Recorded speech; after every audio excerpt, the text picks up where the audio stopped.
आजकल हर घर की सबसे बड़ी उलझन क्या है? बच्चे और उनके हाथ में चलती हुई स्क्रीन। सही कहा ना? आज के इस विश्लेषण में हम इसी अहम मुद्दे पर बात करने वाले हैं। 27 मार्च 2026 को यूके सरकार ने नए स्क्रीन टाइम नियम जारी किए हैं। हम उन दिलचस्प वैज्ञानिक तथ्यों को समझेंगे जो इन सख्त नियमों की नींव हैं, और साथ ही उन असली परेशानियों को भी देखेंगे जिनसे हर परिवार आजकल जूझ रहा है। तकनीक और बच्चों के दिमाग का ये टकराव सच में बहुत रोचक है। तो सबसे बड़ा सवाल ये है कि आखिर कितना स्क्रीन टाइम सच में नुकसानदायक है। वैज्ञानिक लगातार इस बात की तह तक जाने की कोशिश कर रहे हैं कि जब छोटे बच्चे बहुत तेज गति से चलने वाली वीडियो देखते हैं तो उस वक्त उनके मासूम दिमाग के अंदर असल में क्या चल रहा होता है। ये एक ऐसा सवाल है जिसका जवाब हम सबको पता होना चाहिए। देखिए, पिछले 20 सालों में बच्चों का मीडिया पूरी तरह से बदल गया है। पहले के टीवी शोज कितने आराम से चलते थे, लंबे लंबे सीन होते थे, पर आज तो स्मार्टफोन का जमाना है। छोटे छोटे एपिसोड, फटाक से बदलती कहानी और स्क्रीन पर इतनी सारी हलचल। ये तेज रफ्तार वाला कंटेंट अब बच्चों के लिए पहले से कहीं ज्यादा और आसानी से उपलब्ध है। और यहीं पर यूनिवर्सिटी ऑफ ईस्ट लंदन के वैज्ञानिकों ने एक ऐसी बात पता लगाई है जो सच में चौंकाने वाली है। 10 गुना। उन्होंने बच्चों की आंखों की हलचल और दिमाग की गतिविधि पर ध्यान दिया और पाया कि छोटे बच्चों का दिमाग किसी भी जानकारी को समझने में बड़ों की तुलना में 10 गुना तक धीमा होता है। इसका सीधा सा मतलब है कि जो तेज वीडियो हम आराम से देख लेते हैं वो एक छोटे बच्चे के दिमाग के लिए किसी भारी बोझ से कम नहीं होते। अब होता क्या है, हमारे शरीर में एक सिंपैथेटिक नर्वस सिस्टम होता है जिसे फाइट और फ्लाइट यानी लड़ो या भागो मोड भी कह सकते हैं। जब एक छोटा बच्चा चुपचाप बैठकर तेज रफ्तार से बदलते दृश्य देखता है तो उसके शरीर को लगता है कि आसपास कोई असली खतरा है। उनका दिमाग इस फाइट और फ्लाइट मोड में चला जाता है। दिल की धड़कन तेज हो जाती है और अंदर ही अंदर एनर्जी रिलीज होने लगती है। सोचिए, बाहर से बिल्कुल शांत बैठा बच्चा, पर शरीर के अंदर एक पूरा तूफान चल रहा है। और यहीं से शुरू होती है एक ऐसी उलझन भरी साइकिल जिसमें जाने अनजाने बहुत से परिवार फंस जाते हैं।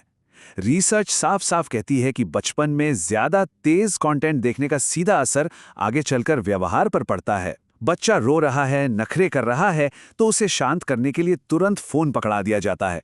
पर सच तो ये है कि लंबे समय में ये आदत परेशानी को और बड़ा कर देती है और नखरे कम होने की बजाय और बढ़ जाते हैं। तो इन्हीं सब वैज्ञानिक बातों को ध्यान में रखते हुए इंग्लैंड के लिए नए और काफी सख्त नियम बनाए गए हैं। उम्र के हिसाब से अलग अलग नियम तय किए गए हैं। जैसे 2 साल से कम उम्र के बच्चों के लिए तो अकेले कोई स्क्रीन टाइम होना ही नहीं चाहिए। हाँ, परिवार के साथ वीडियो कॉल जैसी चीजें ठीक हैं। 2 से 5 साल के बच्चों के लिए इसे दिन में ज्यादा से ज्यादा 1 घंटा तय किया गया है।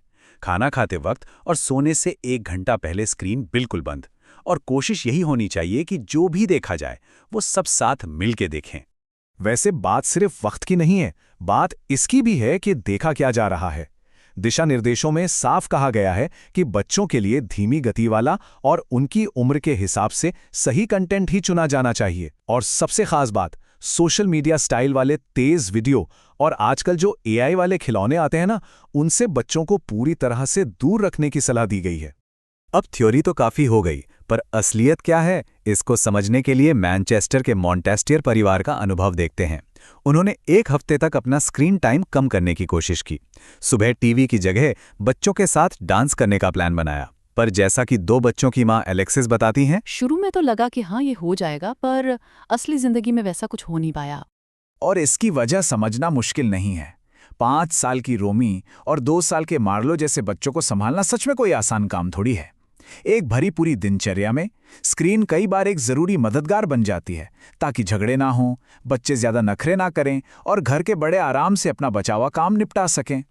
स्क्रीन वो जरूरी ब्रेक देती है जिसके बिना दिन गुजारना मुश्किल हो जाता है।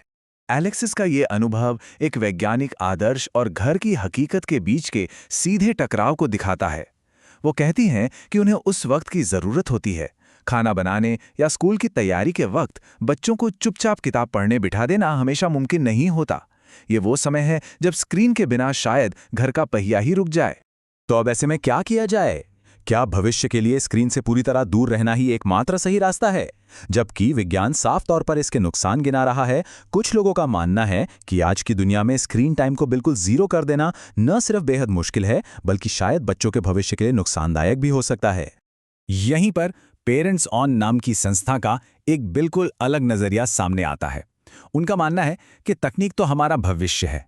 अगर आज की युवा पीढ़ी को इससे पूरी तरह दूर रखा जाएगा तो आगे चलकर उन्हें ही इस तेजी से बदलती दुनिया के साथ कदम मिलाने में सबसे ज्यादा परेशानी होगी। उनका जोर तकनीक से भागने पर नहीं, बल्कि उसे सही तरीके से अपनाने पर है। और इनका ये पॉइंट सच में काफी दिलचस्प है।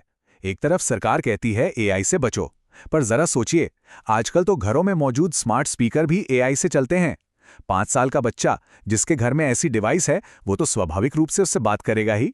तो एआई से पूरी तरह बचने की बात कुछ हद तक अव्यावहारिक सी लगती है, क्योंकि ये पहले से ही हमारे घरों का हिस्सा बन चुका है। तो आखिर इस पूरी चर्चा का निचोड़ क्या है? विशेषज्ञों की आम सहमति यह है कि नए सरकारी दिशानिर्देश एक बहुत अच्छा आधार हैं, एक बेहतरीन सामान्य सलाह हैं। लेकिन तकनीक तो और तेज गति से आगे बढ़ेगी ही, और बच्चों पर इसके असर पर रिसर्च भी लगातार होती रहेगी। इसलिए अंत में बच्चों की देखभाल करने वालों को अपनी समझ और अपनी स्वाभाविक प्रवृत्ति पर ही भरोसा करना होगा। हर परिवार की ज़रूरतें अलग होती हैं। जैसे जैसे हम इस एआई से भरी दुनिया में आगे बढ़ रहे हैं, हमारे सामने ये एक बहुत बड़ा सवाल बना हुआ है।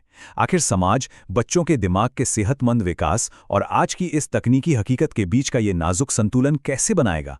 ये एक ऐसी रस्साकशी है जो अभी लंबी चलने वाली है। इस विश्लेषण में साथ जुड़ने के लिए शुक्रिया। इस अहम सवाल पर विचार जरूर कीजिएगा।